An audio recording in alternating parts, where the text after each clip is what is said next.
Él quiere para nosotros en su palabra. Y voy a invitarle que busque en el libro del profeta Ageo, capítulo 1. Ageo es un libro normalmente desconocido,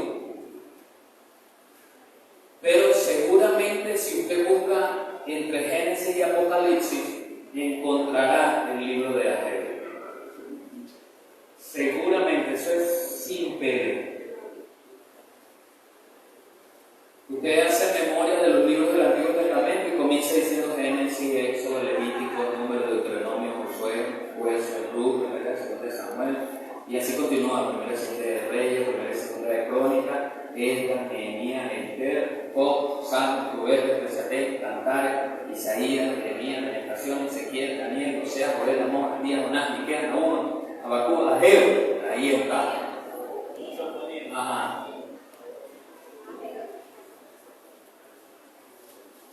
Usted lo va a encontrar antes de Malaquías.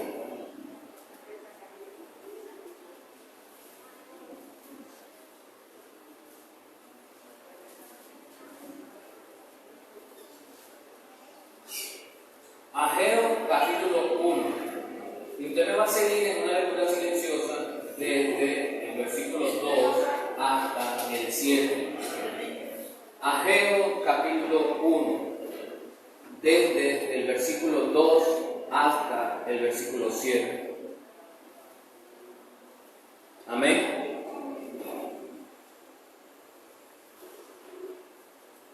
Y yo quiero traer a nuestra mente hoy una palabra que tiene por título Meditando en el camino recorrido.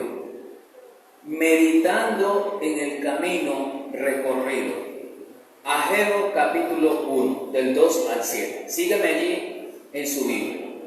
Así ha hablado Jehová de los ejércitos, diciendo: Este pueblo dice, no ha llegado aún el tiempo de que la casa de Jehová sea reedificada.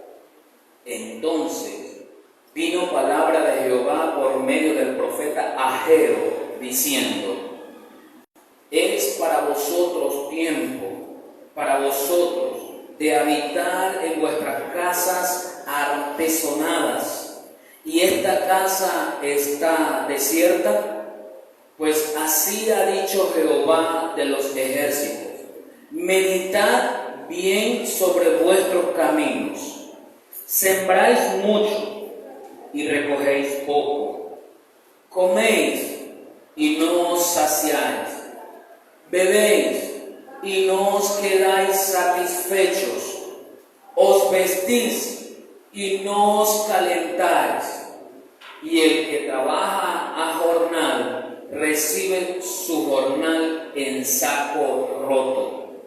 Así ha dicho Jehová de los ejércitos: meditad sobre vuestros caminos. Padre, en esta hora te damos las gracias por tu palabra. Gracias, mi Dios, porque podemos reunirnos en torno al calor que de ella emana. Gracias, Señor, porque tu Espíritu Santo que habita en nuestros corazones nos enseña. Y si hay alguien en este lugar cuyo espíritu no habita dentro de sí, también puede influenciar en su mente y en su corazón para que entienda esta palabra, la practique y decida seguir camino que nos lleva a la vida eterna.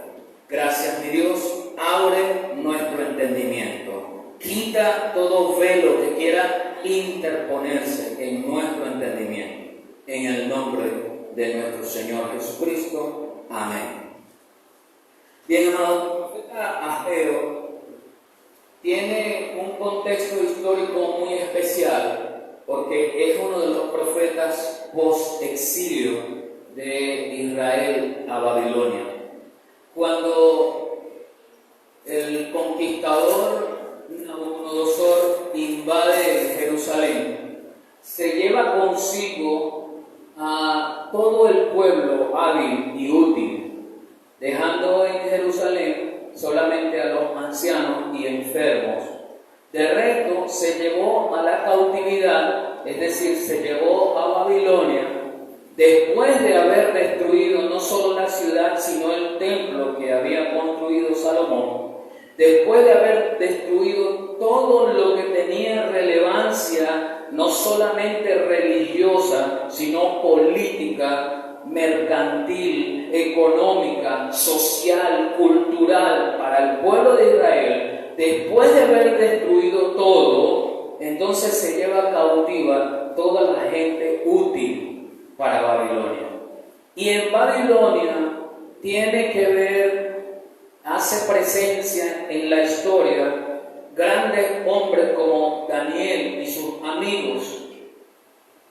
Pero de la era post-exilio, es decir, cuando el profeta Nehemías, que también es parte de esa historia del regreso del pueblo de Israel a su tierra, recibe de parte de Dios este hombre y le da el permiso el rey en Babilonia para regresar a su país, a su tierra natal. También recibe de parte de Dios reconstruir el templo de Dios en Jerusalén.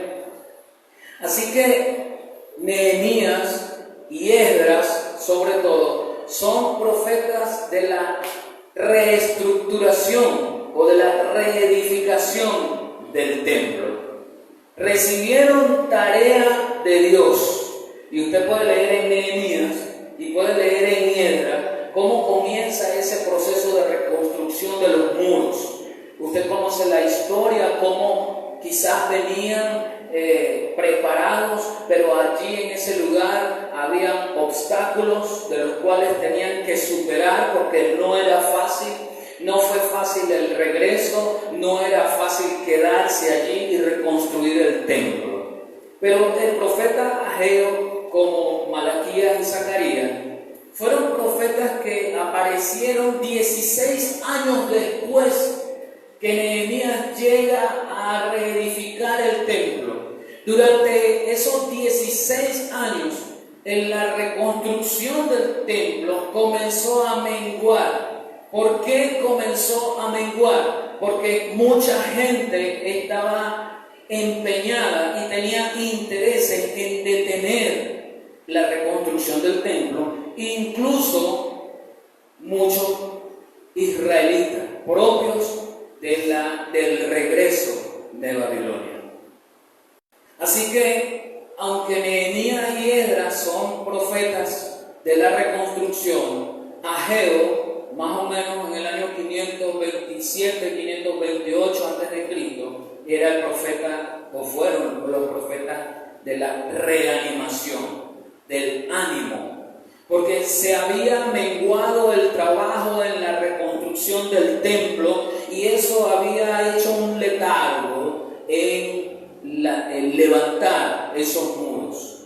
Entonces el Señor levanta profetas que trajeran al pueblo ánimo. Pero para darle ánimo al pueblo, el Señor le da una palabra especial a Ageo, de la cual yo quiero que nosotros hoy en la mañana podamos interpretar para nuestras vidas. Y es que Dios le dice en dos oportunidades al profeta para transmitir al pueblo el siguiente mensaje: meditad sobre vuestros caminos. Diga conmigo, meditar. Meditar en el caso nuestro nos lleva la idea o la imagen en nuestra mente que tiene que ver algo así como con el gnosticismo, algo así como los gurús especiales en meditación, cerrar los ojos, colocar nuestras manos de cierta manera, cierta respiración, cierta forma de sentarse, incluso ciertos sonidos, emitir ciertos sonidos, ¿verdad? O sea, uno siente, cree que la meditación normalmente está relacionada con ese tipo de acciones, pero en palabras prácticas, siendo pragmáticos en nuestra vida, ¿podemos decir realmente que nosotros meditamos sobre nuestra vida? ¿Qué significa meditar? ¿Por qué el Señor le dice al profeta meditar como un mensaje mensaje para el pueblo: meditad sobre vuestros caminos.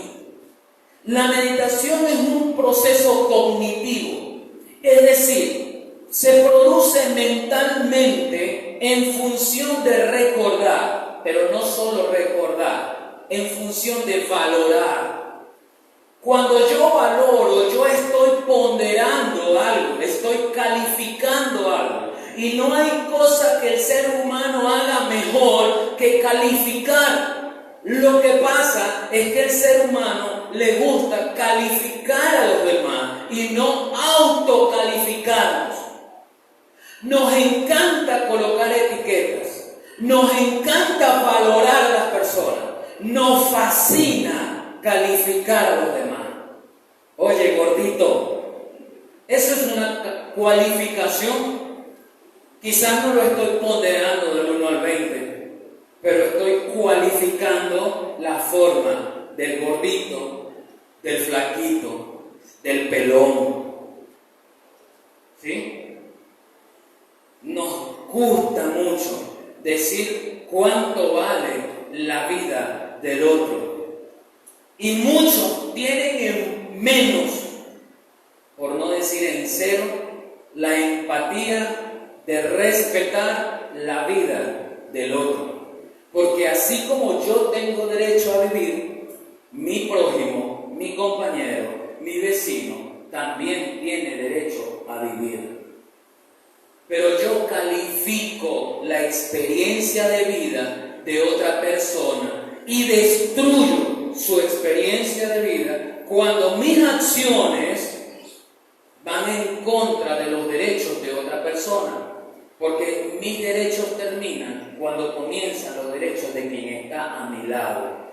Siempre le he dicho que mi derecho a escuchar música, que la tengo yo, y es cierto. Me gusta escuchar música de tal o cual estilo al volumen que sea. A usted le gusta, cierto. Pero ese derecho de escuchar un estilo musical al volumen que a usted le gusta se termina cuando comienza mi derecho a no escuchar música al volumen que usted la tiene. Entonces, yo no tengo que poner el radio de mi casa con el volumen para que toda la cuadra escuche música, porque toda la cuadra no quiere escuchar mi música. ¿Sí se entiende lo que estoy diciendo? Pero yo califico la experiencia de los demás al imponerme en mi derecho y me llevo por delante a quien sea. No. ¿Qué dice el Señor? Meditad sobre vuestros caminos. Es decir, yo voy a hacer una autorreflexión y voy a hacer una autovaloración. ¿Quién soy yo? ¿Qué he hecho yo? No es quién es ella, quién es él, o qué ha hecho él, o qué ha hecho ella. No. Porque cuando yo me levanto y me veo en un espejo, ¿a quién estoy viendo? ¿A mi vecino? ¿A mi mamá? ¿A mi hermano o hermana? No. ¿A quién estoy viendo cuando me pongo frente al espejo? A mí, diga conmigo, a mí. Señálese a usted mismo, diga, a mí. A nadie. El proceso de meditación que el Señor está diciéndole al profeta como mensaje al pueblo es un proceso autorreflexivo. Es decir, de mí para mí mismo. Quizás no soy el más idóneo, pero por algo debo comenzar. El apóstol Pablo hace un proceso de autorreflexión. Y él dice, bueno, defendiendo su ministerio, él dice, yo soy fariseo de fariseos, circuncidado al 8º día. Bueno, israelita nacido, ¿no?, del linaje puro. Y comienza a detallar su propio currículum vitae. Cuando él finaliza ese currículum vitae, él entonces califica o cualifica su propio currículum vitae. Pero él comenzó con una autorreflexión de su personalidad. ¿Quién soy yo?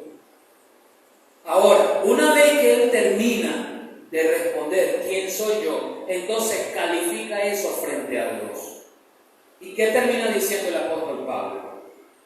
Pero de eso, de nada me gloriaré, porque no soy nada. En Gálatas 2:20, entonces usted tiene la perfecta calificación que todo ser humano y todo creyente debe autorrealizarse. Con Cristo estoy juntamente crucificado. Y ya no vivo yo, no vive mi currículum. No importa que yo haya estudiado en las mejores universidades. No importa que a mí me gusta la perfección. No importa que a mí me gusta todo derechito. No, eso no importa. Con Cristo estoy juntamente crucificado. ¿Y por qué eso no importa?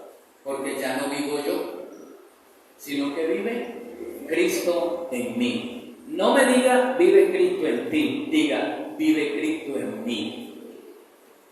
Así que el profeta recibe esa palabra y decide entonces transmitir la palabra al pueblo. Y es interesante porque el término meditar nos lleva, en ese proceso cognitivo, nos lleva a ampliar un punto de vista reflexivo acerca de la concepción que yo tengo de la vida.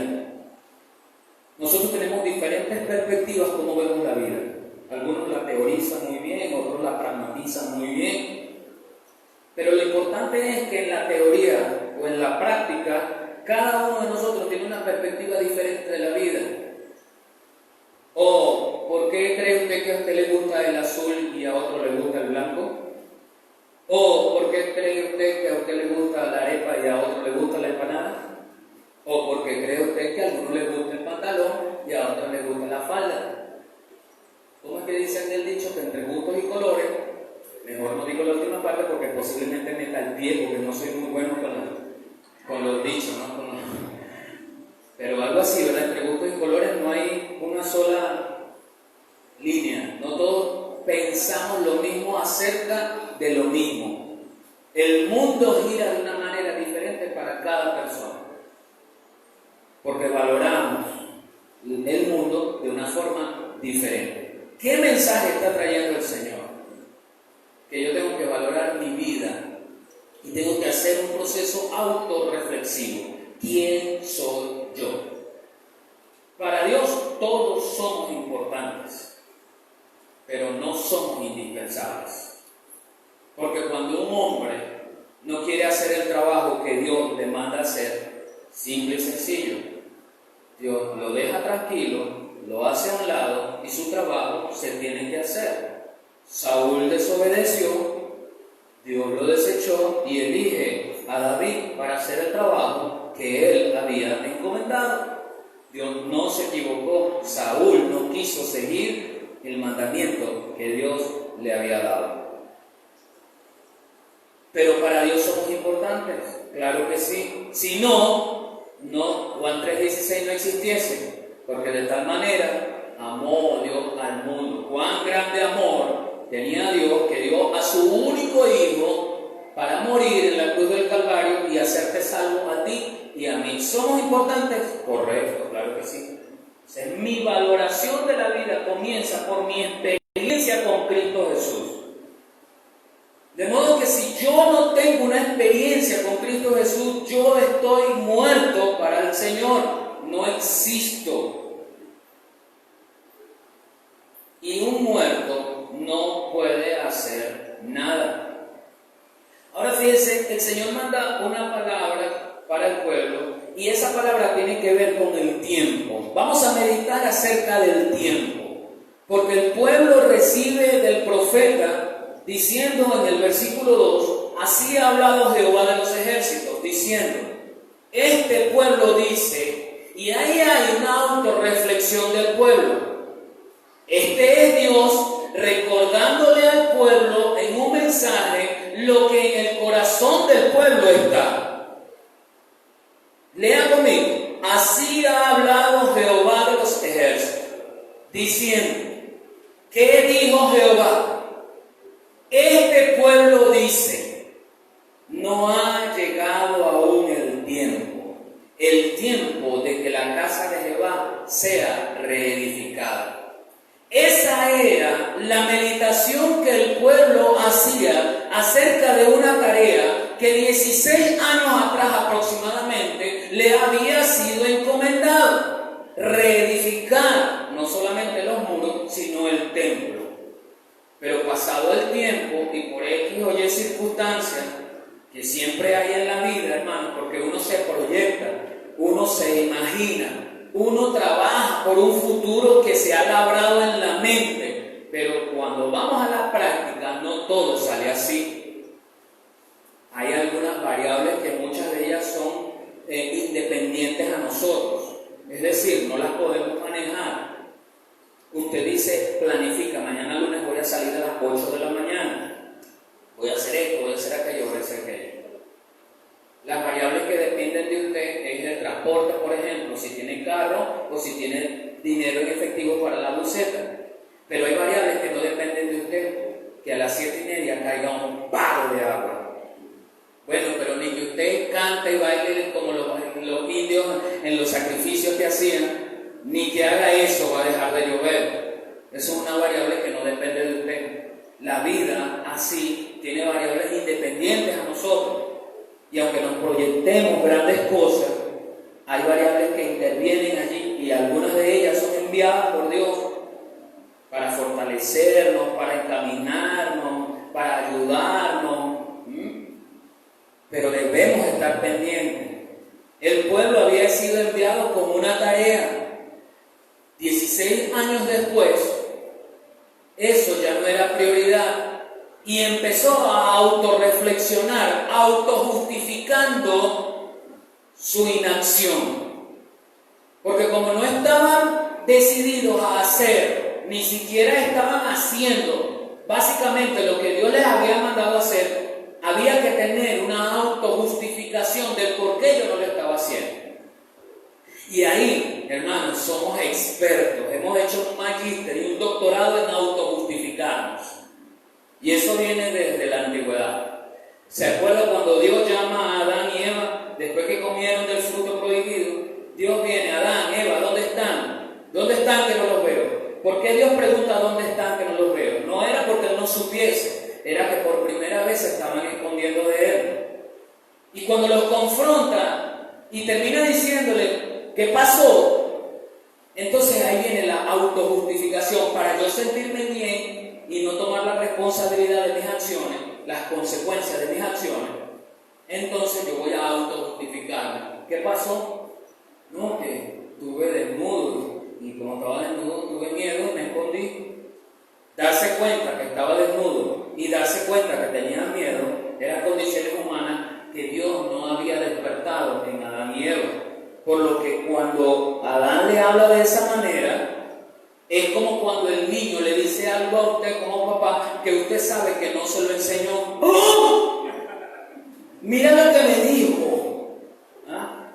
Esos niños así pila que salen con una cosa. ¿Y dónde estaba? Bueno, estaba haciendo aquello y esto así. ¿Ves? ¿De dónde lo aprendió? Lo vio, lo escuchó del televisor o un tío o una tía se lo dijo. Porque normalmente los tíos y las tías terminamos así en esos rollos así con los niños. Pero el papá sabe qué le ha enseñado y qué no le ha enseñado a su niño. Dios sabía cómo había hecho a Adán. De modo que cuando Adán le dice que estaba desnudo y tuvo miedo, son dos conceptos que Dios sabía que él no manejaba. Y viene la pregunta obvia: ¿quién te dijo? ¿Quién te enseñó? ¿Qué pasó? ¿Cómo sabes tú eso? Viene la respuesta obvia que nos ha cargado en nuestros lomos hasta el día de hoy. La mujer que tú me hiciste. Yo estaba tranquilo y a ti se te ideó la idea de que yo estaba solo y que no era bueno que el hombre estuviese solo. En otras palabras, eso es lo que Adán le está diciendo al Señor. La mujer que tú me hiciste. Jamás iba a autorreflexionar Adán diciendo: Señor, me equivoqué, comí de la fruta, me equivoqué. Ni siquiera tenía necesidad de decirle: mi esposa me dio. Porque en la desobediencia no vale el hecho de quién te da, quién te pone allí. en la desobediencia del hecho de que tú sabías que no y lo hiciste, no importa el medio, lo hiciste, desobedeciste. Cuando Dios se dirige a Eva pues fue la primera criatura que empezó a copiar genéticamente la autojustificación. En una autorreflexión dice Eva, ¿a quién le echo la culpa? ¿A quién le echo la culpa? Ahorita me pregunta a mí y ya no quedaba ningún ser humano a un lado, y a quién le echo la culpa y a quién le echo la culpa.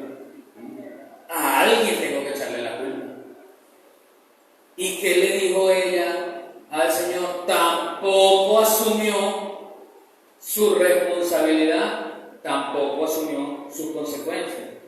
En una autorreflexión incluyó la autojustificación, la autovaloración. No, pues, la serpiente, pues, culpa de ella que me dio. Si ella no está ahí y no me da, pues yo no como. Pues sí, ¿verdad? Si no está ahí y no le da, no come. Pero de eso no se trata. Le dije, hermano y hermana, amigo, que en la vida nos vamos a enfrentar a diferentes variables que van a estar allí para tentar, para ayudar, para obstaculizar. ¿Quiénes tenemos que estar pendientes? Por eso el apóstol Pedro dice, velad y orad, sed sobrio. ¿Por qué? Porque tú y yo tenemos un adversario que nos hace contrario a las cosas. Y como él está allí pendiente, yo también tengo que estar pendiente. Entonces yo no puedo menguar. Yo no puedo hacer así como esa gente que comienza a hacer ejercicio o dieta y dura una semana. Y cuando termina el ejercicio o termina la dieta, cuando termina la semana, termina el ejercicio y termina la dieta. Y se engordan más. Y se están comiendo una empanada de este tamaño frita que la grasa cae por todos lados y están llorando, pero ¿por qué Dios me hizo gorda? ¿Por qué Dios me hizo gorda? Pero no queremos asumir nuestra propia responsabilidad de nuestras propias acciones porque normalmente nos autojustificamos. El pueblo había entrado en esa negación. Tenía una visión propia. Así que para ellos era bien decir, para justificar que no se había continuado el trabajo de la reconstrucción del templo, que era uno de los mandamientos que Dios le había dado cuando desde Nehemías salieron de Babilonia nuevamente a Israel, a Jerusalén. La parte más adámica en cuanto al pensamiento fue decir, bueno, no es tiempo todavía que reconstruyamos el templo. Y eso hoy tiene unas palabras parecidas, hermano, que nosotros las autojustificamos, tratando de encajonar y empujar a Dios por una visión tipo botella que nosotros tenemos de la perspectiva del mundo. Pequeñita, vemos el mundo a través de una botella y queremos encajonar a Dios por ese mundo. Se voy en la vida abriendo y cerrando puertas con llaves que Dios no me ha dado, pero me autojustifico diciendo, si la puerta se abrió, la abrió Dios, si la puerta la cerró Dios. Pero así no funciona, porque para abrir una puerta tienes que recibir llaves, y cuando se te dan llaves es porque hay responsabilidad. Cuando yo era adolescente, yo quería las llaves de la casa. Yo no sé si hoy a los adolescentes de hoy les pasará lo mismo. No estamos hablando de muchas décadas atrás. Le dije que yo todavía era un joven. Así que no vaya a creer que eso fue hace un siglo atrás. No, medio siglo tal vez, pero no, un siglo. Yo quería las llaves de la casa, pero mi papá me decía, cuando usted demuestre ser responsable, le doy las llaves de la casa. Y eso yo no lo vine a entender en la práctica, sino mucho tiempo después. Efectivamente, siendo aún adolescente, un poco más de 14 años, recibí las llaves de la casa. Pero ¿en qué consiste la responsabilidad de tener las llaves de la casa? Lo principal es no perderlas. Si pierdo las llaves de la casa, cualquiera que las encuentre, si está donde yo vivo, entra rapidito a la casa. Lo segundo es no dañarla, sabiendo cuál llave entra. Hay personas, si usted es así me perdona,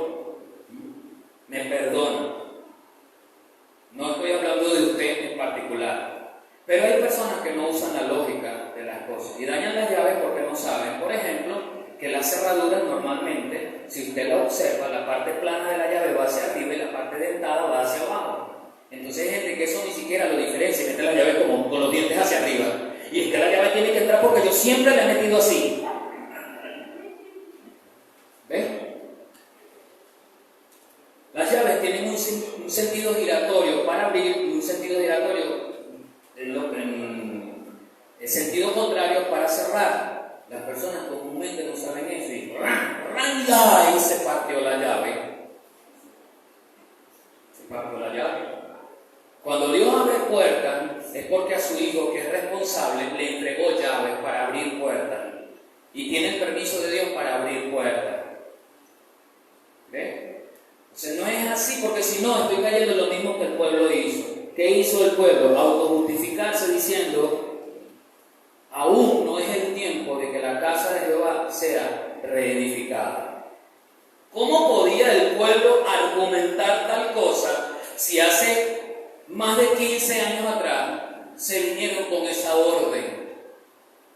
¿Se da cuenta? Entonces nosotros a veces estamos tenemos en baja estima lo que el Señor nos ha dicho y sobreestimamos lo que nosotros pensamos acerca del Señor. De modo que primero va mi pensamiento y mi valoración y luego lo que Dios dice. Así actuamos. Primero soy yo porque yo puedo. Y es algo que viene innato, porque así nacimos, así nos enseñaron, a veces por omisión y a veces en plena conciencia. Así la dinámica del mundo enseña el humanismo, el hombre en el centro. ¿Okay? ¿Importa quién? El hombre, más nadie. Y el humanismo va creciendo en el ser humano, muchas veces en el creyente, y el creyente no deja de ser humanista, es decir, no deja de poner en el centro de su vida al hombre, a su yo, a su ego.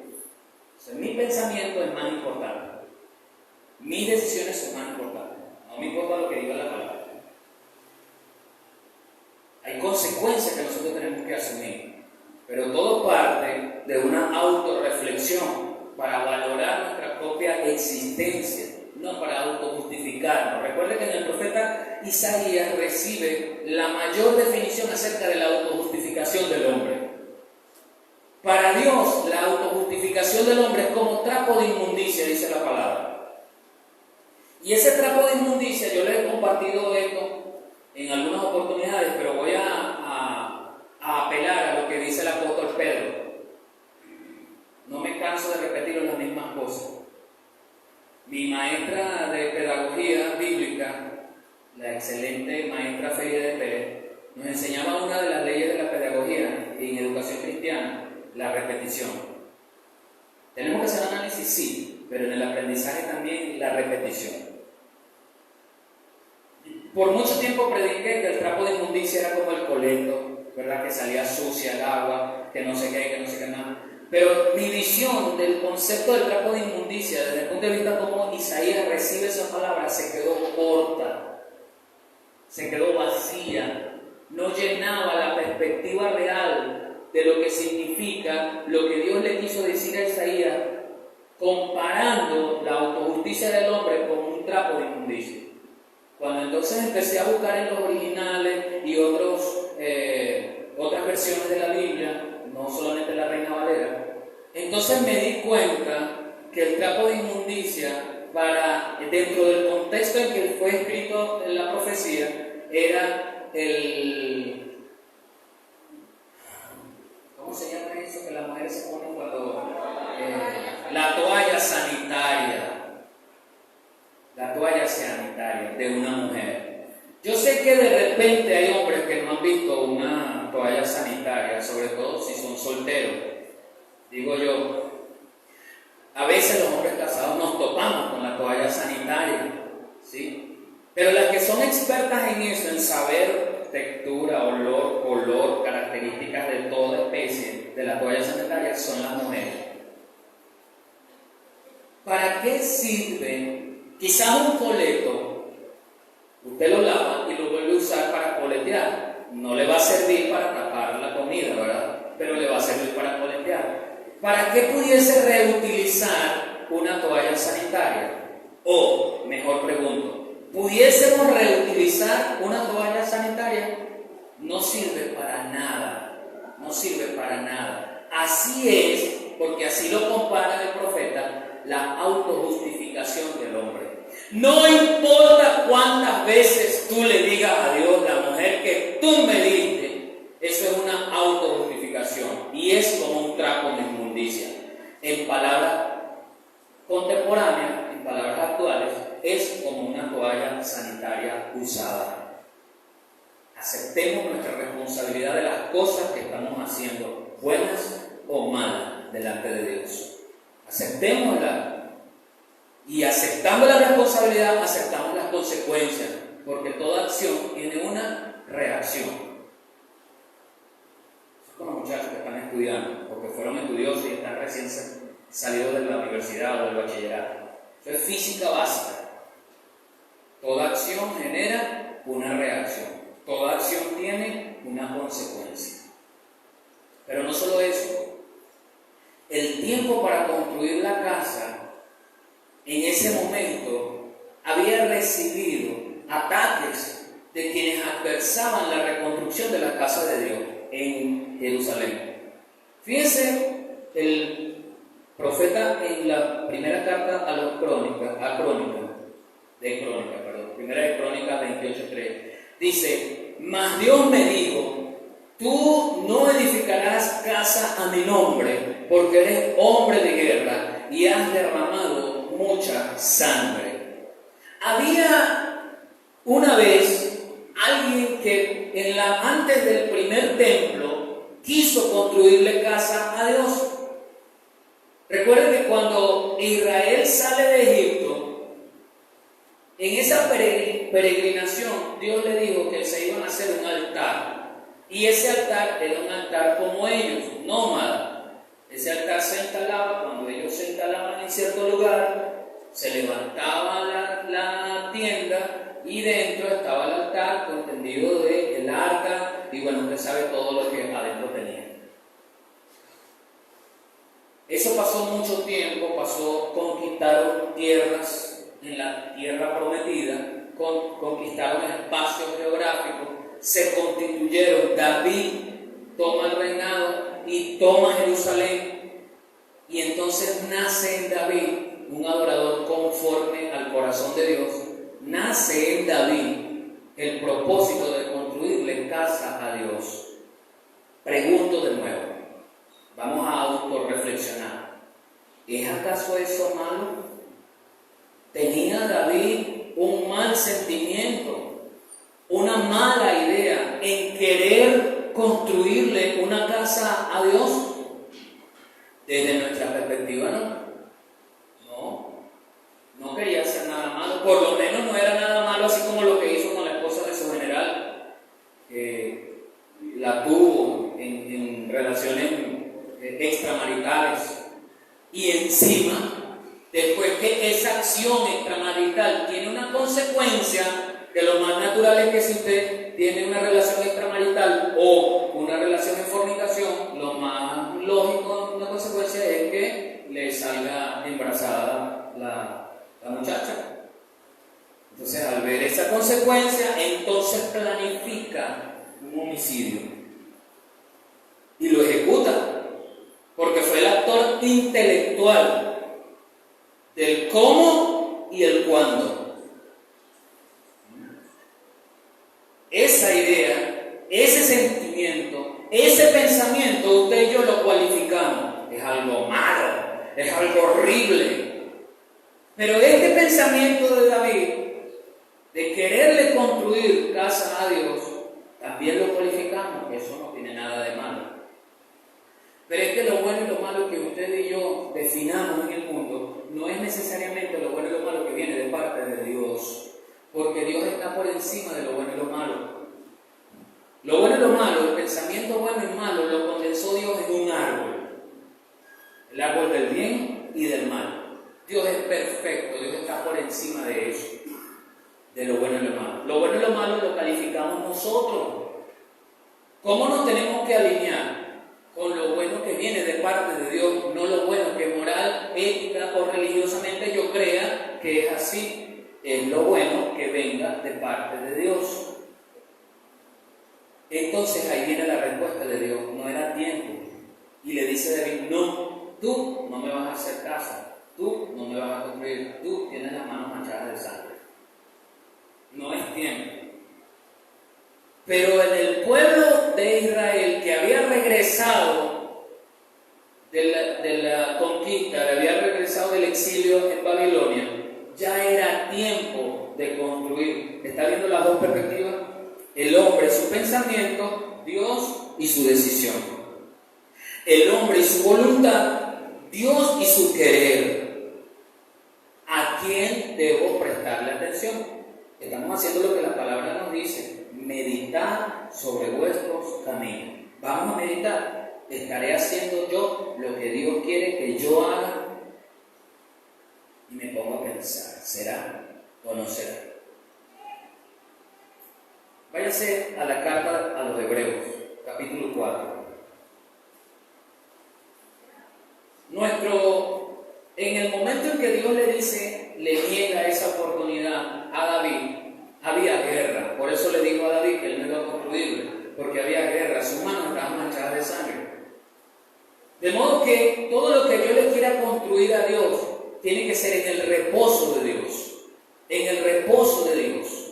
Y el reposo de Dios es Cristo. Así que la dinámica de mi accionar en este mundo es en Cristo. Fuera de Cristo es malo, aunque yo crea que es bueno.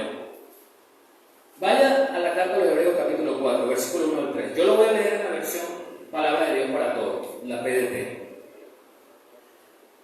Hebreos capítulo 4, 1 al 3. Así que debemos tener mucho cuidado, porque aunque todavía está vigente la promesa que Dios le dio a ese pueblo de entrar a disfrutar del reposo de Dios, puede ser que algunos de ustedes no entren allí, porque nosotros, al igual que ellos, también recibimos la buena noticia. Pero a ellos no les sirvió de nada, porque no se unieron por la fe a aquellos que hicieron caso. Solo nosotros, los creyentes, entramos en ese reposo, como Dios dijo. Estaba enojado e hice una promesa: ese pueblo nunca entrará a disfrutar de mi reposo, aunque en realidad Dios ya había preparado todo desde la creación del mundo. Todo creyente se define como creyente porque cree en Cristo, no en los fantasmas. El que cree en los fantasmas no es creyente, cree en los fantasmas. Pero todo creyente definido así, porque cree en Cristo como su Salvador, porque es como dice la palabra, no es como me enseñaron, no es como la religión dice, se cree en Cristo como dice la palabra. ¿Y qué dice la palabra que tengo que creer en Cristo? Que siendo Dios, se despojó del cielo, habitó entre los hombres, vivió 33 años, fue lapidado, escupido, fue maltratado por nosotros, murió, resucitó al tercer día y fue llevado al cielo de nuevo. Eso es lo que tenemos que creer de Cristo. Ese es el resumen que el apóstol Pablo da en el libro de los Hechos acerca del Evangelio, porque allí dice en el versículo 2 que también recibimos la buena noticia. Eso es Evangelio. Evangelión, buenas nuevas de salvación, buena noticia. O sea, recibimos la buena noticia, aceptamos a Cristo como nuestro Señor, como nuestro Salvador, y eso nos lleva a una vida en una dimensión diferente a la de este mundo. Ahora entramos en el reposo. Ya no tengo que matar una oveja, ya no tengo que sacrificar un macho cabrío, ya no tengo que sacrificar una paloma, un ave, ya no tengo que quemar incienso, ya no tengo que hacer para ser salvo. De modo que si alguno está en Cristo, está del verbo ser. Entonces ya no tengo que hacer para ser salvo, como en el Antiguo Testamento, que la familia tenía que presentar una ofrenda en sacrificio a Dios, y todo el pueblo presentaba una vez al año un sacrificio por los pecados del pueblo, y el sumo sacerdote hacía la presentación a Dios de ese sacrificio en el lugar santísimo del templo. la palabra, y ahí mismo en hebreo dice que ya usted y yo tenemos entrada gratuita al lugar santísimo, allí que es el lugar donde representa la plenitud de la gloria de Dios. Hasta allí podemos llegar los creyentes, de forma gratuita, sin hacer, solo con ser. De modo que si alguno está en Cristo, verbo ser, estar, nueva criatura es. Esa nueva criatura ahora vive en una dimensión distinta a la de este mundo. Entonces por eso es que la palabra dice, y entendiendo eso, es que yo puedo asimilar, porque la palabra me dice a mí que yo no debo seguir la corriente de este mundo. A mí ya no me domina la moda de este mundo, los dictámenes de este mundo, la forma de ser de este mundo, con tal y yo agrade a Dios de la forma como Él quiere, no de la forma como yo interpreto. Es de la forma como Él quiere que yo le agrade, gloria a Dios. ¿Cómo yo le puedo agradar? Haciendo todo lo que tenga que hacer en el reposo, es decir, en Cristo. Ahí es donde yo soy más que vencedor. Ahí es donde estoy siendo fortalecido, edificado, fundamentado en todo lo que Dios quiere. Cuando tu actuar y mi actuar están en la dimensión del reposo de Cristo. 6 días hizo Jehová los cielos y la tierra, y el séptimo reposó de toda obra, dice la palabra en Génesis. Y en los 10 mandamientos fue institucionalizado el séptimo día como día de no hacer nada.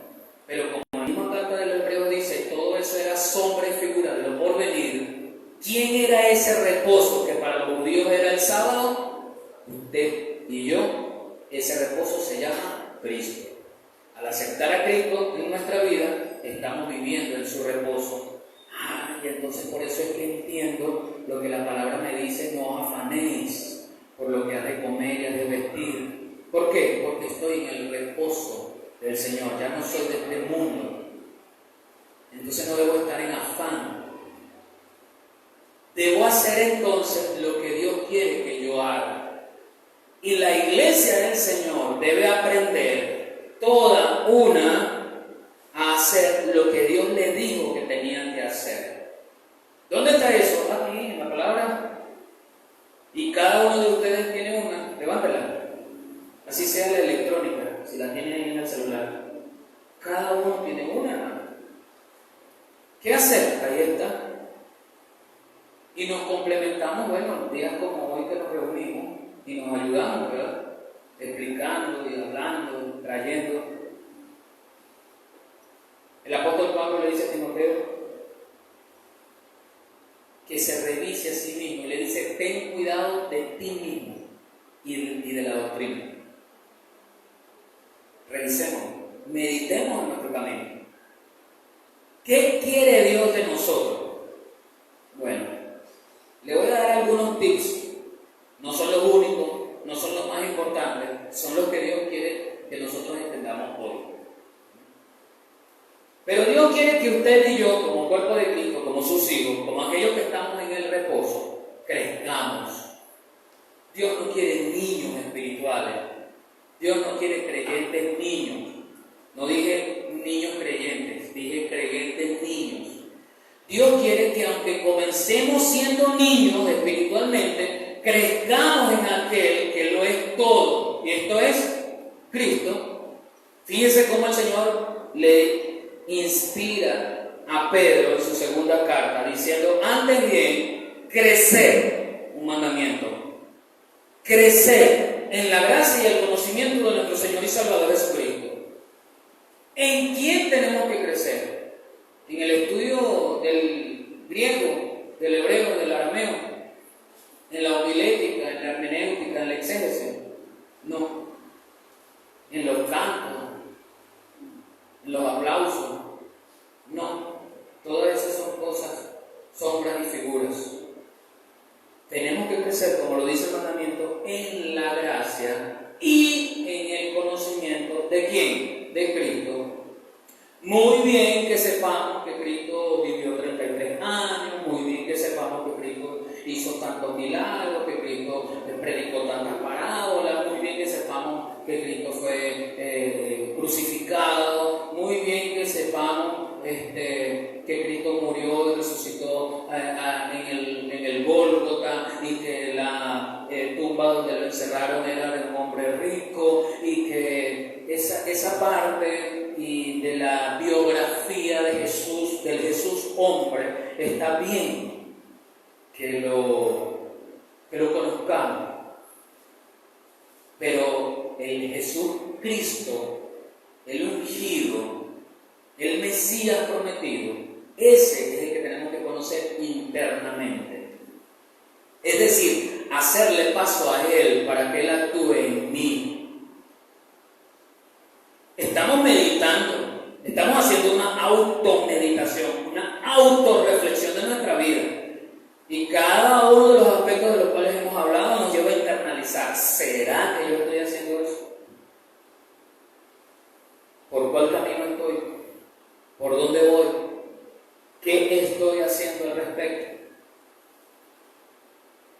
No podemos quedarnos niños. El Señor no quiere que los creyentes se queden niños. No existe o no debería existir el enanismo espiritual. Porque el niño en su inocencia también es inexperto en las cosas de la salvación, en lo espiritual. No sabe discernir, su inocencia es bonita, pero no sabe discernir entre lo que le conviene y lo que no le conviene. El creyente niño se ofende por todo le ofende. No me saludaron, ¿viste que no me saludaron? El creyente niño no le gustan las cosas. Y viste que el pastor se paró aquí a predicar sin corbata. Dios, sacrilegio. El creyente niño siempre está pendiente de imitar a cualquiera sin discernir si está bien o está mal. Ese es el creyente niño. Y el apóstol Pablo entonces dice al final del capítulo 13 de 1 Corintios, cuando yo era niño. ¿Qué hacía cuando era niño? La palabra, el verbo era, detalla el pasado. Es el verbo ser o estar, pero en pasado. Era. Cuando yo era niño, entonces hablaba como niño. ¿Cómo habla un niño? Y así hay creyentes que hablan. Así hay creyentes que hablan, hermano. Yo siempre quiero que me pasen las manos para estar alegre. Gloria a Dios, yo en lo particular digo como dice el apóstol Pablo, me hago débil a los débiles y les paso la mano para que siga adelante. Pero yo no voy a ser señalado por eso. El Señor demanda en particular de cada uno de nosotros, así que demandará del creyente niño el hecho de que siempre necesito la mano. Porque él habla así, ven, Dios mío, tantito, como hablan los niños. Pero hoy los niños no hablan tan vaciados así como yo les digo, pero para tener una idea. No, sí, los niños hoy hablan sumamente con una fluidez. Pensaba como niño. ¿En qué siempre piensa un niño? Dígame usted, que tiene hijos. Yo quiero helado, yo quiero el carrito, yo quiero la muñeca, yo quiero ir, yo quiero quedarme, yo quiero tentar, yo quiero. El centro es el humanismo. El niño creyente siempre dice, yo quiero. Y sus oraciones son oraciones lastineras. Señor, yo quiero. Y tú no quieres, Señor, yo quiero. ¿Está mal pedir? No, no está mal pedir, hermano. La palabra dice, pedir se dará, buscar y hallaréis. ¿Sí? Está bien pedir. Pero nosotros estamos pidiendo al Señor cosas a veces que no responde el Señor porque las estoy pidiendo como un niño. Las pido y no entiendo para qué las estoy pidiendo. Yo le tengo que pedir a Dios cosas con propósito. Pedí y no recibí. ¿Por qué? Porque pedí mal, dice el apóstol. Pedís sin propósito. No hay propósito en lo que yo pido. Y la mayoría de las cosas que pedimos son cosas materiales. Quiero una esposa, quiero un esposo, quiero un hijo, quiero un carro, quiero un caballo, quiero un correcamino, quiero una casa. Tengo la casa y quiero un doble piso de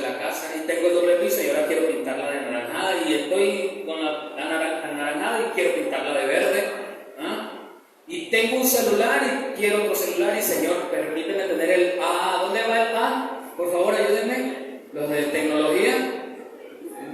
70. Tengo un A10, pero yo quiero un A70. Querer está bien, no está mal. Pedir está bien, no está mal. Hay que pedir con propósito. El propósito es indispensable. Estamos haciendo una meditación, estamos reflexionando. Y yo no estoy hablando de usted, estoy hablando de mí. Estoy haciendo una autorreflexión y diciéndole a usted, vaya a hacer una autorreflexión. Si la está haciendo conmigo, perfecto.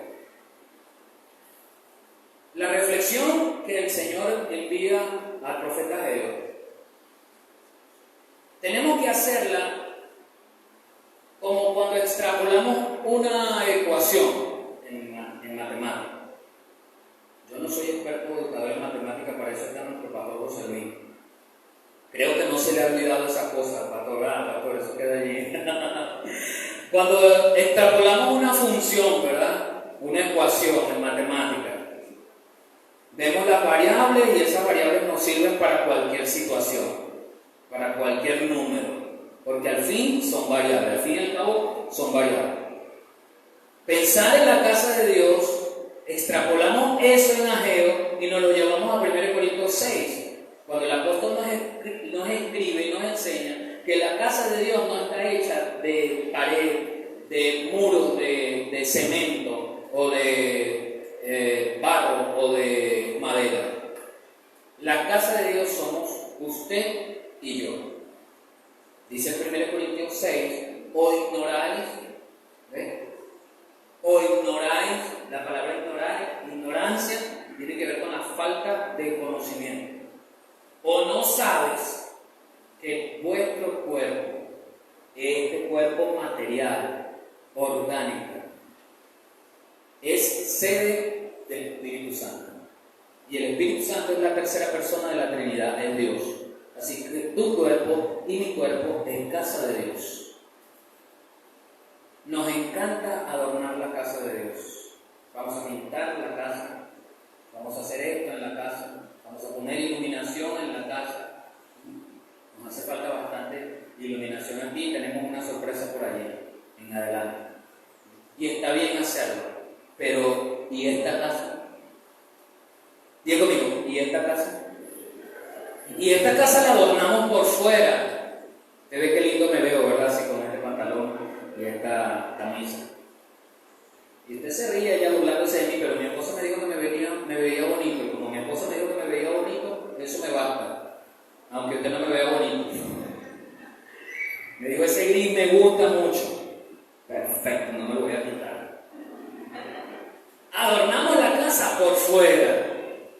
Y está bien, pero la casa también hay que adornarla por dentro.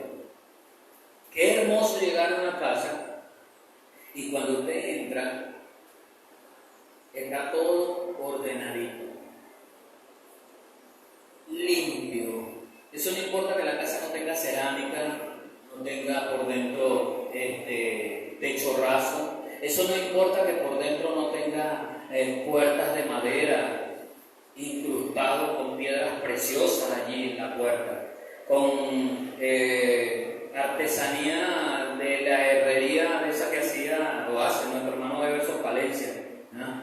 Hermosa, eso en hierro forjado, correcto, gracias.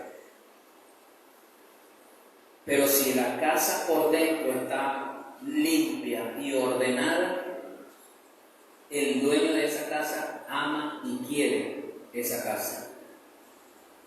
Así por allá no tenga pintura, no importa, está limpia. Se ve que limpió el piso. Y reciente, no fue que lo limpió en julio, lo limpió reciente. Y la casa por dentro, porque de lo profundo del corazón habla la boca. Entonces, de lo que yo tengo allí, odio, falta de perdón, egoísmo, vanagloria, eso es lo que sale. Pero soy cristiano, soy creyente, y me pongo la corbata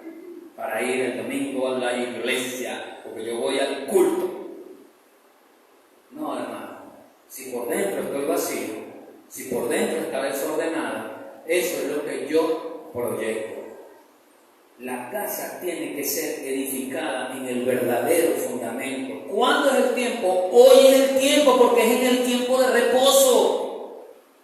Es en el tiempo de reposo. Entonces hoy es el tiempo de reedificar, de fundamentar tu casa. ¿Qué vas a esperar para mañana? ¿Qué vas a esperar para la otra semana? Dios te guarde. Pero si te pasa un accidente, de lo más o de lo mínimo, a cualquiera de nosotros le puede dar un ACV en cualquier momento. A veces, muchas veces eso viene ni siquiera, a veces uno siente como una cosa en el corazón, como un preinfarto, dice uno, y te alertó. Pero en el cerebro muchas veces viene sin previo aviso. O si saliendo allí viene una moto y ¡sí! Te pasa por encima. Y tú dices, ay, el hermano, sí es trágico. Estoy hablando de lo más natural que hay en este mundo. Y así como un día nacemos, un día morimos. ¿Cuál? No sabemos. No sabemos cuál. No sabemos cuándo. ¿Qué vamos a esperar para edificar la casa en el fundamento correcto? ¿Qué tiempo vamos a esperar? Ya estamos en el tiempo de reposo. ¿Con qué vamos a edificar la casa? Porque ese era un problema. Ahora, ¿con qué vamos a edificar? Vaya a su Biblia, la primera carta. Bueno, pero yo le voy a leer. Vaya buscando 1 Corintios 3, 12 al 13. Y yo le voy a decir lo que dice el capítulo 4, el versículo 4 de Ageo. Es para vosotros tiempo, para vosotros de habitar en vuestras casas artesonadas. Y esta casa está desierta. El Señor está haciendo un reclamo al pueblo de que ellos llegaron, se acomodaron en Jerusalén y empezaron a adornar sus casas.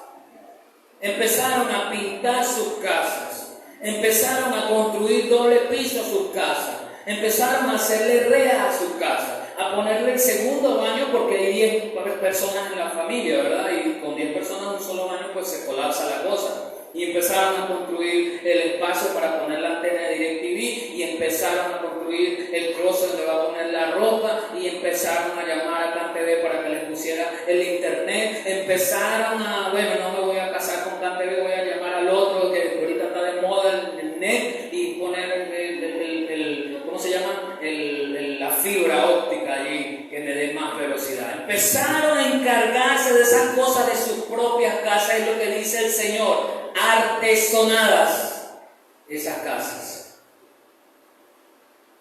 Y dice el Señor en Mateo, el Señor Jesús enseñando a sus discípulos: no os hagáis tesoros en la tierra, donde la polilla y el orín corrompen, y donde los ladrones minan y hurtan.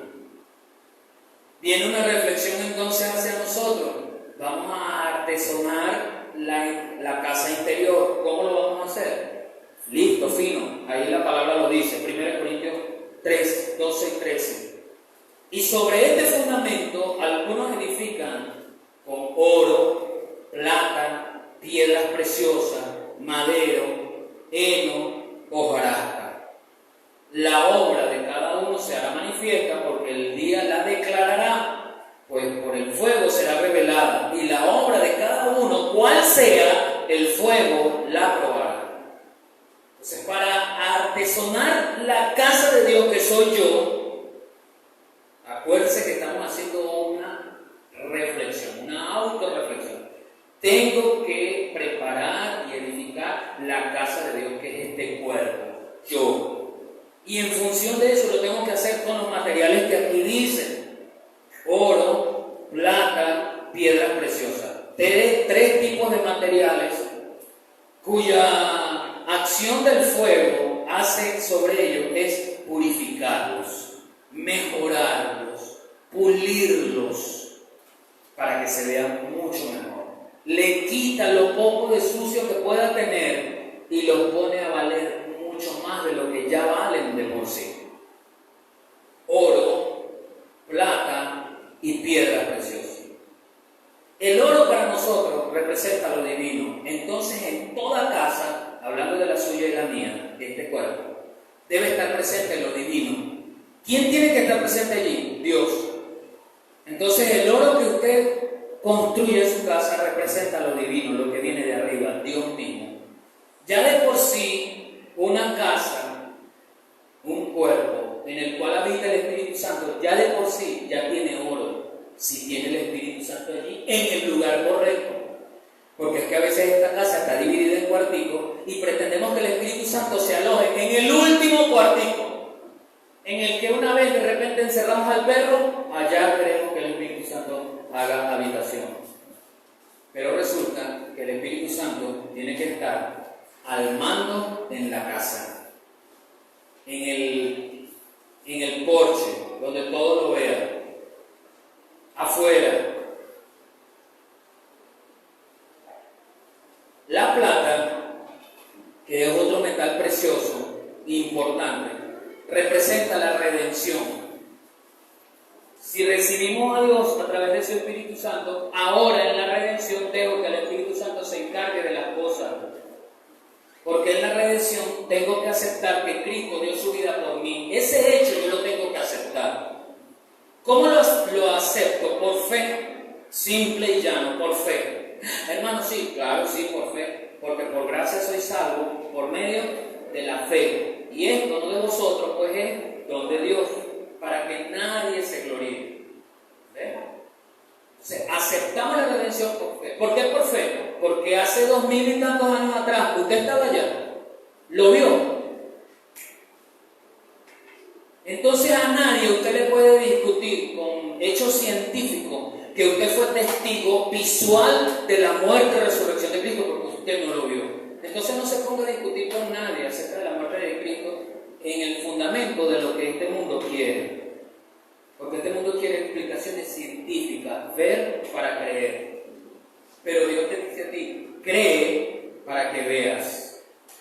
Entonces yo creo en Cristo. Yo creo en Jesús que murió. ¿Lo vi? No, pero lo creo, porque lo dice en su palabra. Ah, que no existe la fe. Por supuesto que existe la fe. Por supuesto. Y el más ateo de los ateos sabe que existe la fe. Y alguien puede decir, sí, el más ateo de los ateos es creyente. Tiene fe. ¿Por qué? Porque ese ateo tiene una mamá. Pero esa mamá, ese ateo no la vio. ¿Cómo sabe ese ateo? ¿O cómo sabe usted que su mamá es su mamá? Que su mamá es María. Porque es mi mamá, pues. No se ha puesto a pensar usted en eso. ¿Cómo sabe que ella es su mamá? Porque le dijeron que ella es su mamá. Pero usted no se vio cuando lo estaban sacando por el canal de parto, ¿verdad? Usted no se vio y dijo, hola mamá. Usted no se vio. Usted no se vio. O cuando lo estaban sacando de la cesárea, ¿ah? Y lo jalaron de allí y usted abrió los ojos, hola mamá, buenas tardes doctores. No, usted no vio nada de eso. ¿Cómo acepta que ella es tu mamá? Por fe. No lo viste, pero lo crees. Te lo dijeron. Te lo enseñaron. Así yo elijo, se trata de elección, así yo elijo ser creyente en Cristo. No lo vi morir, no lo vi resucitar, no lo vi ascender al cielo, pero creo porque es lo que me dice la palabra. Es mi decisión creer. Así se batalla con la fe, así se batalla con alguien que no quiere creer, así se explica, así me hago una autorreflexión. La plata representa la redención y ya no vivo yo, entonces mis decisiones no importan. Y si tengo que perdonar una ofensa, perdono. Y si tengo que pedir perdón, pido perdón. Las piedras preciosas representan lo duradero, lo poco común. Y lo duradero, lo poco común vienen de Dios. Los valores que vienen de Él. Porque los valores de este mundo cambian de perspectiva cuando cambia la generación. Generaciones van y vienen, modas van y vienen, esos valores cambian. Hace 60 años era mal visto el divorcio. Hoy es algo natural como salir a tomarse un refresco. Hace unos 50, 60 años atrás era muy cerrado, prohibido la homosexualidad. Hoy se está propagando como algo natural y nos lo enseñan y se le enseña a nuestros jóvenes y a nuestros niños. Acéptalo como algo normal. Es más, te invitan a explorar, ¿verdad? Porque un niño no tiene quizás la capacidad de definirse sexualmente si es niña o niño, siendo niño realmente o biológicamente. Y se le invita a explorar otra forma de sexualidad y se ve moralmente como algo normal. Y hoy están cambiando los parámetros del aborto también, que ayer y antier se veía como antinatural, hoy se ve como un derecho de las mujeres. Y si es un derecho de las mujeres, entonces es un valor. Y como todo el mundo y la sociedad lo acepta como tal, entonces es un valor aceptable, es un buen valor. Entonces el nivel de las piedras preciosas, porque tú y yo construimos la casa de Dios, no son con los valores que nos enseñan en esta sociedad, en la corriente de este mundo. Son los valores que parten de lo que el creador del matrimonio, el creador de la del sexo, dijo, nos enseñó acerca del matrimonio y del sexo. No es bueno que el hombre esté solo y le hizo Dios al hombre otro hombre. ¿Es así? No es así.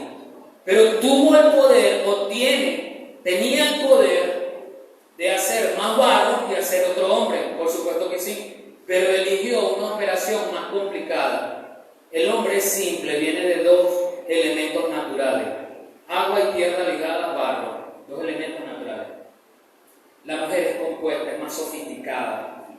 Es hecha ya de un organismo vivo, una costilla, y de allí saca Dios a la mujer. Todo eso tiene una connotación especial en el matrimonio y en el sexo dentro del matrimonio. Y de allí en adelante todo lo que Dios nos enseña acerca de la fornicación, del adulterio, la homosexualidad, la verdad, la mentira, valores absolutos que no cambian, piedras preciosas. Estamos reflexionando, meditemos. He construido yo la casa con oro, con plata, estoy incrustando en la casa piedras preciosas. Y finalmente, la reflexión que el profeta Ageo está haciendo por mandato de Dios acerca de la insatisfacción en la vida terrenal. Ser creyente representa para nosotros un tremendo reto, hermano, porque a veces creemos que nuestra vida debe ser pobre, en agonía, en sufrimiento, en una vida lastimosa. Sí, yo tengo que vivir así porque yo no vengo aquí a presentarle el Evangelio de la prosperidad, no creo en el Evangelio de la prosperidad. Creo en que tenemos que ser prósperos en Dios, en Cristo. Pero no existe el Evangelio de la prosperidad. Pero tampoco existe el ideal de que el creyente es pobre, porque el ideal de que el creyente es pobre es que comienza diciendo que el creyente es pobre mentalmente. ¿Qué significa la pobreza mental? ¿Qué significa que yo sea pobre mentalmente? No sé cuánto usted ha indagar al respecto. El que es pobre mentalmente, nada le sale bien. No solamente es un autocrítico de su propia versión del yo, sino que es un autocrítico negativo. A mí nada me sale bien. Las arepas me salen cuadradas, las empanadas se me queman, el agua para el café se me bota. Nada me sale bien. Nadie me quiere. Nadie me quiere. Todo el mundo está huyendo de mí. Y se pone así como la canción del gusanito. Nadie me quiere, todos me odian, mejor me chupo un gusanito. El versículo 6 en Ageo dice: sembráis mucho y recogéis poco. ¿Cómo es esa ley física que tiene que ver con la agronomía? Que se supone que si yo siembro mucho, vamos a hablar en el suponer, de las cosas normales. Se supone que si yo siembro mucho, ¿cuánto debo recoger? Mucho. Eso es una ley. 1 más 1, 2 aquí en China. De modo que si yo siembro mucho, debo recoger mucho. Pero el profeta está recibiendo de Dios lo contrario. Dios está diciéndole al pueblo: sembráis mucho y recogéis poco. Pero es que algo tiene que ver con mi anhelo, las cosas que yo quiero. hacer mucho, pero como quiero mucho más, nunca voy a estar satisfecho de lo que tengo. Siempre voy a querer algo más. Y así somos los seres humanos. Así somos los seres humanos. Coméis y no os saciáis. Nos gusta comer mucho.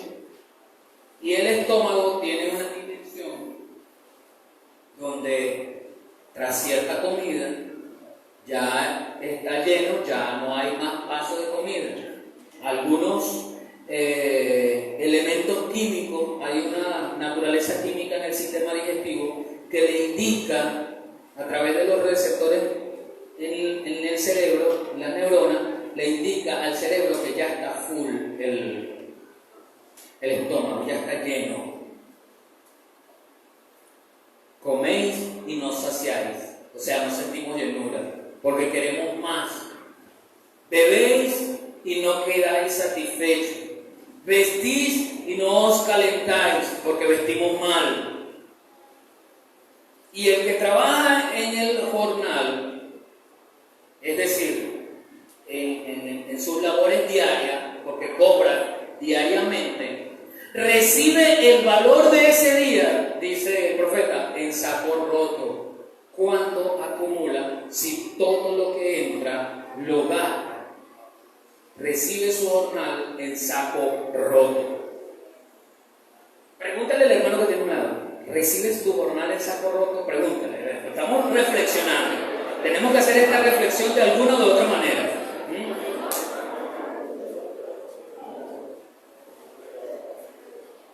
Fíjense lo que dice el profeta en Eclesiastés, capítulo 6, versículo 12.